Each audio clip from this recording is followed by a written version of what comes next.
Welcome back. Recently I had a great idea, which I think I'm going to be able to bring to life.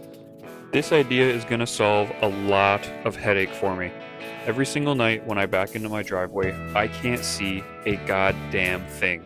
My windows are so dark, with 5% tint on the front two windows and 5% tint over the factory 20% in the rear. You could only imagine how dark it is when I'm trying to back up at nighttime. So here's the quick make-fix solution. I'm going to utilize some old rock lights that I have laying around from a previous project and 3D print a base that the rock lights will be able to bolt onto. I'll solder them all together and then use a little piece of wire and wire it into a 7-way trailer plug.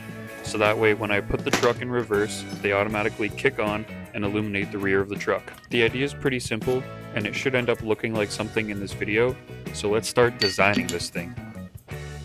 But here's what I've come up with in Fusion 360. It's the exact same diameter and size as the hitch that I use for my boat, but I just chopped off the end and made some mounts for the rock lights.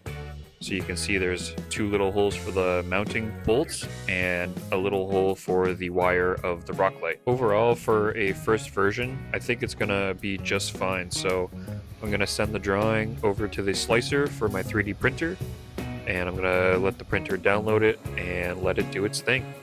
So this is my Bamboo Labs P1S. As you can see in the video, it's laying down the very first layer. It takes its time on the first layer. I guess it's just the settings that I have on my slicer, but I haven't had any issues with adhesion or print shifting, so I just leave them the way it is. Overall, the print only took a couple hours. I think it was like 3 hours to print start to finish. You'll see in the next clip of the quality that this machine's really able to produce. I don't have the settings dialed in the way I normally would, just because this is like a test project of mine, but you'll see in the next clip here that the quality is still very, very good from this machine. I mean, for what it is, it leaves very little layer lines. I don't really have the seams set up the way I like to, so you can see just on the bottom by my thumb there's a seam line, but it'll serve its purpose for the time being. Alright, now that the print is finished, I'm going to start assembling the base. As you can see, I have 1 rock light attached to it already with the tail running through the end. So I'm just going to go ahead quickly here and attach the other 3 rock lights and get them into the same position that the first one was in.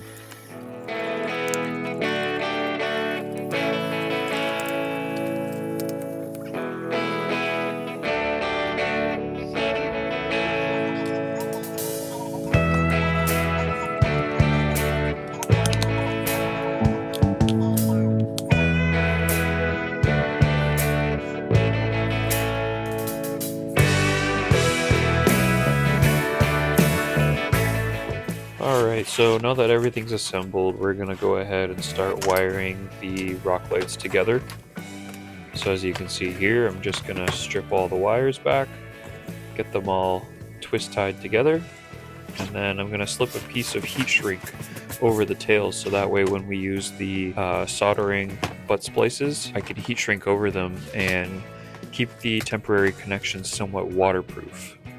So these butt splices actually have a little dab of solder in the center of them. So you'll see here in a second that I'm going to use a torch to melt the solder on the inside, as well as activate the heat shrink that will keep the wires together.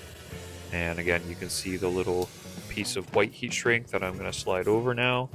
I'm going to hit it quickly with the torch, and that'll create a fairly waterproof connection. I don't really think I'm going to have any issues with this connection because now there's 2, soon to be 3 layers of heat shrink over top of it, but I'm going to go ahead and tape the ends of the heat shrinks anyways, just to be 1000%. Here you can see I'm going to start wiring up the 7-way trailer plug. One of the terminals on the plug is used for the ground, and the center is actually used for the reverse. So what I did was I wired the hot side of the rock lights to the reverse pin, so that way they will only turn on when I have the truck in reverse. And of course, here's the final product with the hitch plug installed and all 3 rock lights mounted on the base. Okay, now that we're all assembled, we can bring it outside and do our first test fit on the truck. So I'm going to go ahead and feed the plug into the trailer hitch, and of course it doesn't fit. So like any other normal guy would do, I'm going to take it in the garage and find my multi-tool, and I'm just going to zip off the 2 ears so that way I can slide the plug through the receiver on the truck. Okay, so now that the ears are trimmed up, it should fit into the receiver. So we're going to go back to the rear of the truck and slide it through, just like so. And then we'll insert the base of the floodlight into the receiver. And then we'll throw the plug into the 7-way connector. And beautiful. Okay, so now we're going to go into the truck, pop it into reverse, and then we'll walk to the rear, and look at that, the lights are on, everything is working. So now what we'll do is we'll wait for nighttime and we'll do some testing. Okay, so it's nighttime now, and as you can see, we're inside my truck, and this is what it looks like on my head unit with my backup cam. And looking through the rearview mirror, I can see everything clearly, which of course is the whole point of this project. And thankfully, even behind the 5% tint, I can see all the details in the snow and behind my truck. And of course, this is what it looks like on the truck.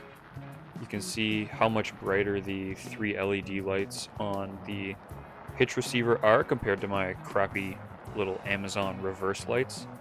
The reverse bulbs that I have aren't really bright, they're more just white in color. But as you can see, it looks pretty frickin' sweet.